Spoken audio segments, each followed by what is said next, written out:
మన చిన్నతనం జ్ఞాపకాలను గుర్తు చేసుకుంటే వాటిల్లో తప్పకుండా ఒక చెట్టు ఉంటుంది. మా చిన్నప్పుడు బాదం చెట్టుకి ఉయ్యాల వేసుకుని ఊగేవాళ్ళం. బోలెడు బాదంకాయలు కొట్టి పప్పుల్ని కూడా తినేవాళ్ళం. అంతేకాదు బాదం చెట్టు ఆకులతో విస్తళ్ళు తయారు చేసుకుని తినేవాళ్ళం.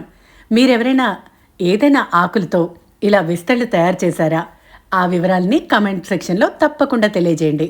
ముందుగా బాదం ఆకుల్ని ఉప్పు నీళ్లతో కడగడం వల్ల దాని మీద ఏదైనా దుమ్ము ఉంటే కనుక పోతుంది.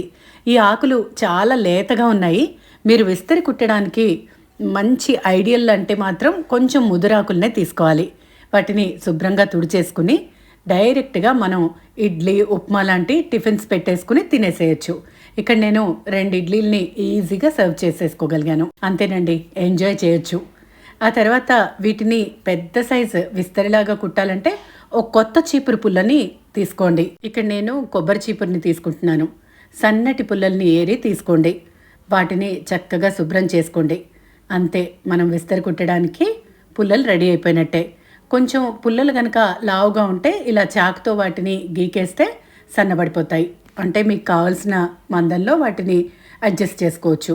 ఆ తర్వాత అన్నిటికంటే పెద్ద ఆకుని మధ్యలో అమర్చి వేరే ఆకుల్ని చుట్టూతా అమరుస్తూ మనం ఒక విస్తరి షేప్లో దాన్ని ఇలా ఒక ఆకు కింద ఒక ఆకుని అమరుస్తూ మనకు కావాల్సిన సైజులో విస్తరిని తయారు చేసుకోవచ్చు.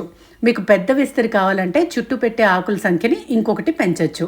ఆ తర్వాత ఇలా పుల్లని చిన్న కుట్టులాగా వేసి వేళ్లతోనే తుంచేసేయచ్చు. అంతే అండి. ఇలా మనకి ఎక్కడెక్కడ ఆ పుల్లని పెడితే విస్తరి చక్కగా నిలుస్తుందో చూసుకుంటూ మనం కుట్టేసేయడమే. చూసారా, ఈ ఆకు ఇలా ఫోల్డ్ చేస్తూ ముందు అంటే మధ్యలో కుట్టడానికి కూడా అనువుగా పట్టుకోవచ్చు అనమాట. మీరు ఇంకేదైనా ఆకుని అంటే కదంబం ఆకులు యూజ్ చేయొచ్చు, లేదా పలాస అంటే మోదుగా ఆకుల్ని యూజ్ చేయొచ్చు. అయితే చాలా రకాల ఆకులు డ్రైవి కూడా యూజ్ చేస్తారు, ఎస్పెషలీ మోదుగా ఆకులు.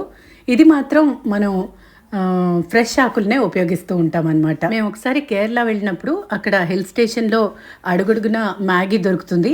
ఆ పక్కనే ఉన్న ఆకుల్ని తీసుకొచ్చేసి అమ్మాయి చక్కగా మ్యాగీ మాకు ఆకుల్లోనే సర్వ్ చేసేసింది.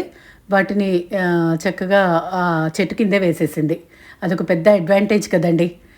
మనం కనుక న్యాచురల్ థింగ్స్ ఉపయోగిస్తే అవి ఈజీగా మట్టిలో కలిసిపోతాయి. పూర్వం అరిటాకుల్ని చాలా విరివిగా వాడేవాళ్ళు. అయితే ఇప్పుడు ఫంక్షన్స్లో అతిథుల సంఖ్య పెరగడం వల్ల అలా కూర్చోపెట్టి వడ్డించడం చాలా అరుదైపోతుంది. కానీ అలా కూర్చొని తినడంలో ఉండే ఆ తృప్తి చాలా బాగుంటుంది. సో వీలైనప్పుడల్లా మీరు ఏదైనా ఇలాంటి చక్కటి ఫ్రెష్ లీఫ్లో విస్తరి కుట్టుకునో లేదా అరిటాకులోనో అట్లీస్ట్ పండగలప్పుడు లేదా ఏదైనా స్పెషల్ అకేషన్స్లో తప్పకుండా ట్రై చేయండి.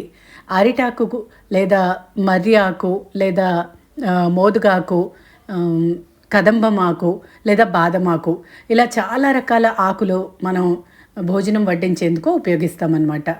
ఇక్కడ చక్కగా అన్ని రకాల ఐటమ్స్ని ముందుగా వడ్డించి ఆ తర్వాత అన్నం వడ్డించాలి. ఎప్పుడైనా గుర్తుపెట్టుకోండి, ఇది శుభానికి చిహ్నం అని పెద్దలు చెప్తారు. ముందు ఐటమ్స్ వడ్డించి ఆ తర్వాత అన్నం వడ్డించి తినాలన్నమాట. మీ చిన్ననాటి జ్ఞాపకాల్లో ఉన్న చెట్టు గురించి కింద కమెంట్ సెక్షన్లో తప్పకుండా తెలియజేయండి. అలాగే మీ ఇంట్లో బాదం చెట్టు ఉందా? ఆ చెట్టు ఆకుల్ని ఎప్పుడైనా ఇలా విస్తరిలా కుట్టి భోంచేశారా? అది కూడా తప్పకుండా తెలియజేయండి. అన్నం తినేటప్పుడు ఆ పుల్లలు ఏమైనా అడ్డొస్తాయేమో అని మీరేం వరి అవ్వక్కర్లేదు. ఫస్ట్ టైం తినే వాళ్ళకైతే కొంచెం బెరుకుంటుందేమో, బట్ జనరల్గా విస్తర్లలో తినే అలవాటు ఉంటే ఏ ఐటమ్ అయినా చారు, పెరుగు ఏదైనా ఈజీగా తినచ్చు.